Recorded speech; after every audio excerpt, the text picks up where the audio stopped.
Kembali di Newsroom, pemirsa, aksi unjuk rasa bertajuk Indonesia Gelap di Surabaya, Jawa Timur ricuh setelah polisi memadamkan keranda dan ban bekas yang dibakar oleh mahasiswa. Dalam aksi itu, mahasiswa menolak efisiensi anggaran pendidikan dan kesehatan.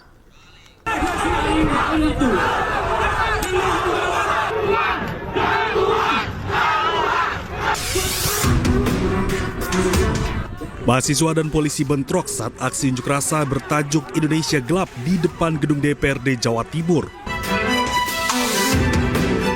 Peristiwa bermula saat mahasiswa membakar keranda dan ban bekas. Namun, polisi langsung memadamkannya dengan alat pemadam api ringan. Mahasiswa pun tak terima dan meluapkan emosinya dengan melempari petugas menggunakan botol air mineral.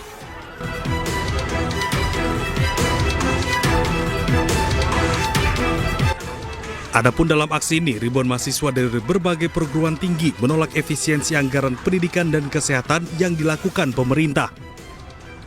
Akhirnya adalah kemarin efisiensi terhadap sektor pendidikan dan kesehatan khususnya, karena kami merasa dua poin itu sangat penting dan merupakan kebutuhan primer, apalagi pendidikan sebagai investasi masa depan bangsa Indonesia ini.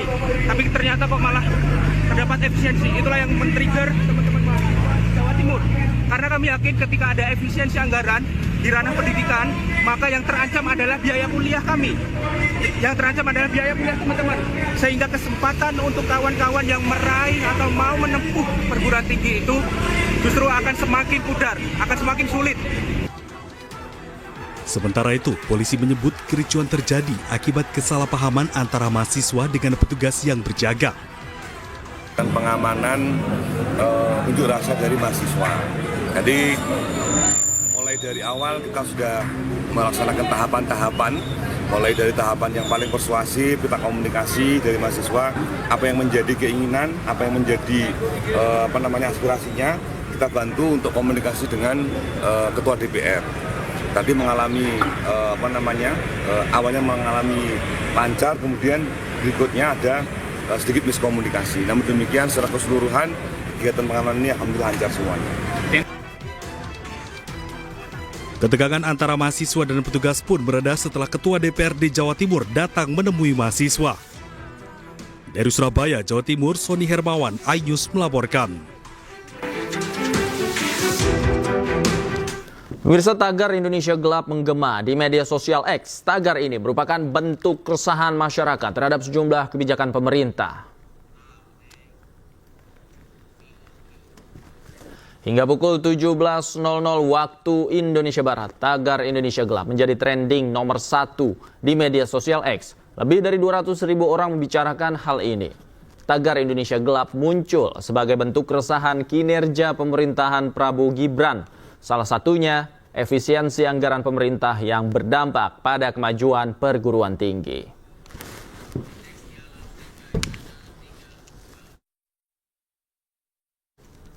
Dan untuk mengetahui apa saja tuntutan dari mahasiswa dan alasan mereka terkait keresahan dari tagar Indonesia Gelap, kita sudah tersambung dengan Koordinator Isu Politik Demokrasi BEM Seluruh Indonesia, Dedi Irwansyah, dan Wakil Ketua Umum Joman atau Prabowo Mania 08, Andi Azwan. Selamat malam, Bung Andi, Mas Dedi. Selamat malam, Mas Davi. Selamat malam, teman-teman dari mahasiswa, Mas Dedi. Selamat malam. Ya, selamat malam, Mas. Selamat malam juga Baik. sumber. Baik, saya ke Dedi terlebih dahulu. Dedi, apa yang menjadi keresahan mahasiswa yang disampaikan dalam aksi demonstrasi hari ini? Baik, terima kasih. Selamat malam rekan-rekan semuanya di mana berada. Malkan sebelumnya saya Dedi Irwansyah selaku Koordinator Isu Politik Demokrasi BEM Seluruh Indonesia. Dan pada hari ini semoga kita dalam keadaan baik-baik ya rekan-rekan semua, karena Indonesia sedang tidak baik saja. Baik, rekan-rekan, keresahan mahasiswa hari ini adalah tentang efisiensi anggaran yang sangat tidak efisien yang dirancang oleh pemerintah, yang dimana sangat miris instansi pendidikan menjadi korban. Maka dari itu kebetulan kami tadi dari Universitas Andalas melakukan aksi monolog, aksi penolakan terhadap efisiensi anggaran ini. Untuk kemudian keresahan yang terjadi oleh mahasiswa adalah efisiensi anggaran yang dibebankan kepada pendidikan, kepada kesehatan yang membebankan tidak hanya mahasiswa, ya, tapi juga tenaga ikut merasakan yang kita lakukan terus-menerus, yang kita sampaikan kepada publik bahwasannya Indonesia gelap, Indonesia sedang tidak baik-baik saja. Dan juga Mas, yang menjadi keresahan mahasiswa adalah jadi dari program makanan bergizi gratis Mas ya. Karena memang ditelusuri dan kami dari mahasiswa berpendapat bahwasannya program makanan bergizi gratis ini menjadi salah satu penyebab untuk kemudian anggaran membengkak. Belum lagi terkait masalah IKN, belum lagi kabinet Prabowo yang sekarang, kabinet gemuk istilahnya, yang memakan cukup banyak anggaran. Sehingga kemudian kita yang menjadi mahasiswa menjadi korbannya Mas. Itu Mas. Dedi, saya ingin tanya langsung, apa dampak yang Anda dan teman-teman Anda rasakan secara langsung dari kebijakan yang tadi Anda sebutkan? Baik, menjadi dampak kemudian dari kebijakan ini Mas ya adalah yang pertama ketika efisiensi anggaran dibebankan kepada pendidikan.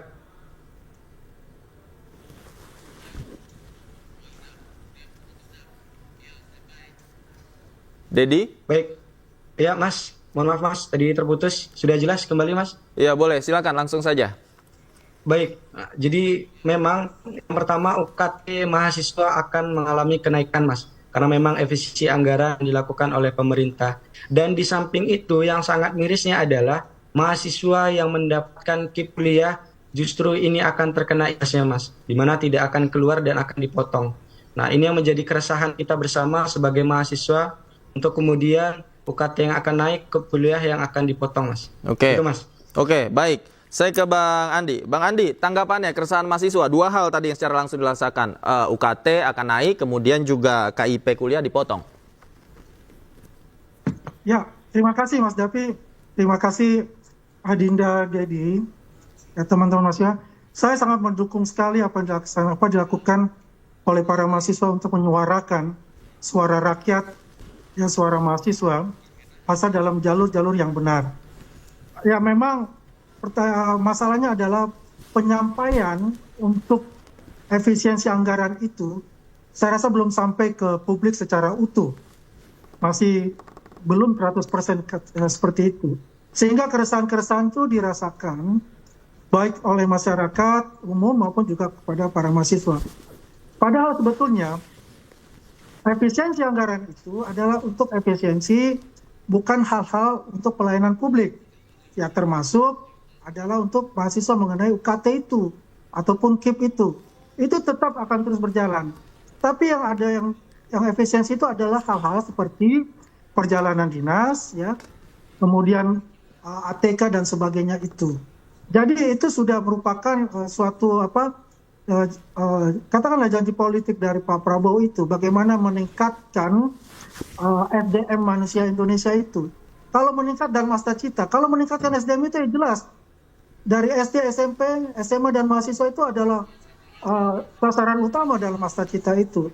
Dan kalau teman-teman mahasiswa merasakan bahwasanya UKT nanti akan naik ataupun juga KIP kuliah tidak akan lagi, saya rasa tidak akan seperti itu, dan itu tetap akan bertahan karena itu adalah kebijakan publik dari pemerintah yang tetap mempertahankan hal-hal yang bersifatnya pelayanan publik. Ya, yang kami harapkan adalah teman-teman mahasiswa ya tetap semangat, ya tetap kritis di jalur yang sesuai dengan hukum, ya dengan benar, ya tidak ada anarkis dan sebagainya. Tetap suarakan ke kepentingan-kepentingan kita, tapi juga diingatkan untuk bisa mempelajari secara detail gitu. Okay. Apakah ini program-program ini memang ya berjalan sesuai on the track-nya atau menyimpang gitu. Saya yakin adalah bahwasanya Presiden ya sudah menentukan lah apa langkah-langkah yang akan diinstruksikan kepada para menteri itu, termasuk juga kesehatan, ya, termasuk juga di pendidikan. Untuk hal-hal yang bersifat pelayanan publik itu tidak akan. Terima kasih. Oke, baik. Nah, saya kembali ke Dedi. Dedi, jangan-jangan informasi dan sosialisasi ini belum sampai ke Anda dan teman-teman bahwa apa yang ditakutkan khususnya dari sektor pelayanan publik ini ternyata tidak terkena dari dampak efisiensi, Dedi. Baik, terima kasih Mas.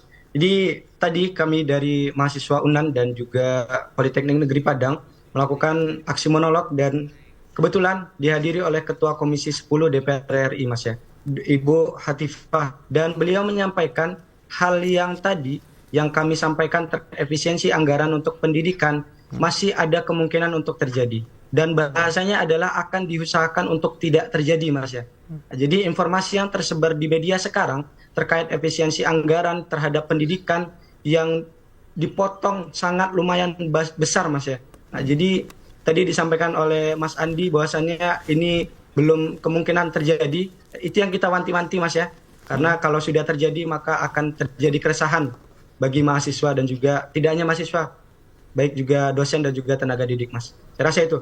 Oke, pertanyaan selanjutnya, apa yang harus dilakukan pemerintah agar sosialisasi efisiensi anggaran ini bisa tersampaikan dengan baik, khususnya di level masyarakat? Kita ulas selengkapnya usai jeda, Bapak-Bapak. Jangan kemana-mana pemirsa, iNewsroom masih akan kembali usai jeda berikut. Tetaplah bersama kami. Kembali di iNewsroom, pemirsa, saya masih bersama Bung Dedi dan Bang Andi. Saya lanjutkan, Bang Andi, apa kemudian yang harus dilakukan oleh pemerintah agar sosialisasi mengenai efisiensi anggaran ini tepat sasaran dan diketahui secara luas oleh masyarakat? Karena masih ada misinterpretasi. Ya, Mas Davi, jadi memang semua stakeholder di pemerintahan ini harus secara integral menginfokan dan memanfaatkan lah PCO yang ada ya, dan juga dengan media-media massa yang ada kepada masyarakat. Jadi memang tidak ada lagi, ya mungkin aja ada hasutan-hasutan dari ya orang dari luar kayak ada apa ya, sehingga menimbulkan gejolak-gejolak itu. Jadi message-nya itu tidak sampai ke masyarakat. Dan itu bukan hanya tugas pemerintah, sebetulnya juga tugas-tugas kita ya sebagai anak bangsa, memberikan informasi yang jelas kepada masyarakat, terutama kepada teman-teman, kepada adik-adik kita mahasiswa di sini. Yang saya paham betul bahwasanya apa yang terjadi gejolak itu memang permasalahan utamanya itu adalah ya karena miskomunikasi sebetulnya juga yang terjadi itu. Saya yakin begini, karena dalam asta-citanya Pak Prabowo itu kan, itu selalu masalahnya ada, salah satunya adalah pendidikan gitu loh. Oke. Nah kalau bicara MBG itu kan bukan salah satu faktor ya, triggernya itu nanti untuk menciptakan manusia unggul ke depan yang memang tidak dirasakan pada hari ini, yang kan dirasakan nanti kira-kira berapa, 5 tahun atau 10 tahun ya, seperti yang dilakukan di India. Makanya itu di India itu pintar-pintar orangnya itu ya, karena juga mereka mendapatkan asupan makan bergizi juga dari pemerintahnya. Dan kita ingin bahwasannya juga masyarakat Indonesia, adik-adik kita itu, penerus bangsa ini juga mempunyai kualifikasi yang bagus dengan IQ yang tinggi, yang nantinya itu bisa memimpin Indonesia di panggung dunia. Begitu Mas Davi. Oke, maksud saya begini, ini kan muncul asumsi bahwa efisiensi yang dilakukan oleh pemerintah akibat dampak program unggulan, yaitu makan bergizi gratis yang menyedot uang begitu banyak dari APBN. Nah, kemudian dampaknya akhirnya jadi kemana-mana. Pertanyaannya kemudian, mengapa MBG ini menjadi begitu penting sehingga menjadi prioritas dibandingkan dengan program-program yang lain? Sebetulnya semua yang masuk ada quick win, ya quick win itu pasti semua juga prioritas. Mengenai MBG ini kan ada suatu hal yang baru gitu, yang nanti merupakan legasinya Pak Prabowo. Dan ini kan banyak sekali yang memutarbalikkan fakta-fakta itu.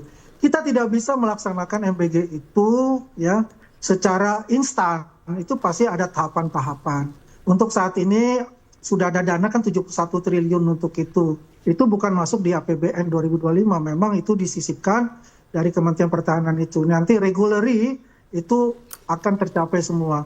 Ini kan baru permulaan, jadi kita harus bersabar juga bahwasanya MBG ini adalah program bagus ya, program yang genuine, dan hasilnya dampak dengan negara-negara lain itu sangat luar biasa gitu loh. Ya untuk diketahui kita punya IQ rata-rata hanya 78 ya, dan kita rata-rata kalau makan itu dengan telur ceplok aja udah cukup gitu loh. Padahal angka gizinya itu kan sangat rendah gitu loh. Nah inilah yang kita ingin mencoba untuk bagaimana bahwasanya dengan MBG ini bisa merubah ya IQ anak kita ke depan. Oke. Bung Dedi, tanggapan Anda? Baik, menarik yang disampaikan oleh Mas Andi tadi ya, bahwasannya program MBG ini sebenarnya program yang baik. Saya sepakat dengan hal itu, Mas. Tapi yang terjadi sekarang adalah banyak sekali permasalahan yang terjadi dan banyak sekali statement yang keluar. Satu orang anak makan siang di sekolah, satu keluarga tidak makan di rumah, Mas. Itu yang terjadi di lapangan sekarang. Dan kita lihat sebagai mahasiswa dan bertebaran di sosial media. Dan kami, kenapa berani menyampaikan untuk kemudian ketika efisiensi anggaran dilakukan, itu menyebabkan UKT naik, karena memang dari rancangan anggaran Kemendikti-Saintek, bahwasannya pagu anggaran yang dianggarkan sebesar 50,6 miliar, kemudian akan dipangkas sebesar 14,3 triliun.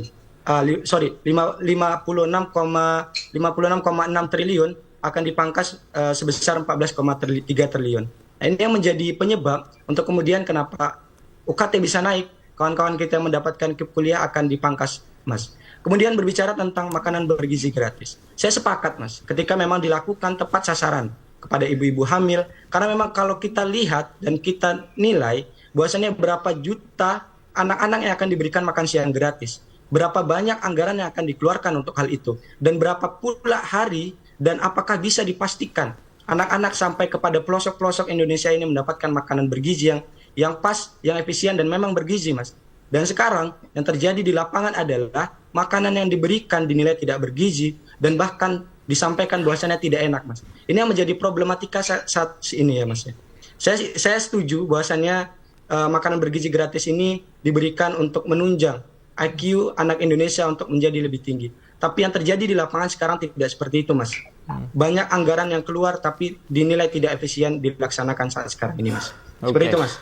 Oke, kita awasi bersama bagaimana implementasi program ini dan bagaimana kemudian proses pencegahan terhadap dari penyalahgunaan anggaran-anggaran yang dipangkas tadi agar tidak salah sasaran dan juga tidak ada potensi korupsi di sana. Terima kasih Bung Deddy Irwansah, Bang Andi Azwan, juga terima kasih banyak sudah bergabung sama kami di Newsroom. Selamat malam, sehat selalu Bapak-Bapak. Selamat malam, terima kasih.